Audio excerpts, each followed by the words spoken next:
டிஸ்பிளேல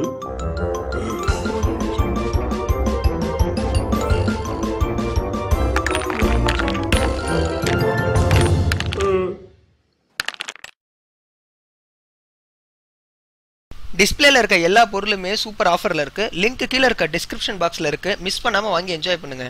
அக்கா அக்கான்னு சொல்லி தமிழ்நாட்டை ஏமாத்துற 2 பேர், அதுல ஒன்னு ஜூலி, இன்னொன்னு சசிகலா அப்படின்ற ஒரு போட்டோவை ஹார்த்தி கணேஷ் என்ன பண்ணிருக்காங்கன்னா தன்னோட ட்விட்டர் பேஜ்ல அதை ஷேர் பண்ணிருக்காங்க.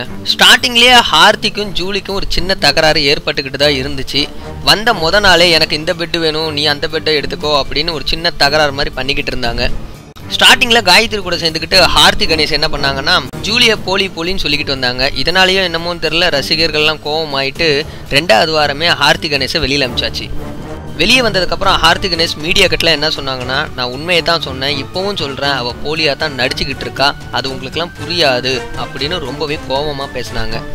ஹார்த்தி கணேஷ் சொன்னது உண்மைதான், ஜூலி போலியாக தான் நடிச்சுக்கிட்டு இருக்காங்க, நிறைய பொய் பேசுகிறாங்க அப்படின்னு அவங்க சொன்னதுக்கு ஏற்ற விதமாக நேற்று நடந்த பிக் பாஸ் ஷோவில் நல்லா கையுங்காலமாக கமல் சார்கிட்ட மாட்டிக்கிட்டாங்க ஜூலி. 5 செகண்டுக்கு முன்னாடி பாருங்க ஓவியா அப்படி தான் சொன்னா அப்படின்னு என்ன பித்தலாட்டம் பண்ணாலும் ஜூலி பேசுனது அப்பட்டமான பொய் தான் அப்படின்றது தமிழ்நாட்டில் இருக்கக்கூடிய எல்லாருக்குமே தெரிஞ்சிருச்சு. ஹார்த்தி கணேஷ் சும்மாவே ஃபேக்கு, நீ பொய் பேசுகிறேன்னு சொல்லுவாங்க.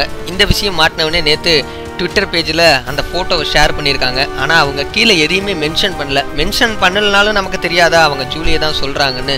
சரி, இதை பற்றி நீங்கள் என்ன நினைக்கிறீங்க அப்படின்றத கீழே உள்ள கமெண்ட் பாக்ஸில் மறக்காமல் தெரிவிங்க. ஜூலி, ஹார்த்தி இவங்களை பற்றின உங்களோட கருத்துக்களையும் கீழே உள்ள கமெண்ட் பாக்ஸில் மறக்காமல் தெரிவிங்க. இந்த வீடியோ பிடிச்சிருந்துச்சுன்னா லைக் பண்ணுங்கள், ஷேர் பண்ணுங்கள், மறக்காமல் நம்ம தமிழ் ஸ்பீட் சேனலை சப்ஸ்கிரைபும் பண்ணிடுங்க. நன்றி.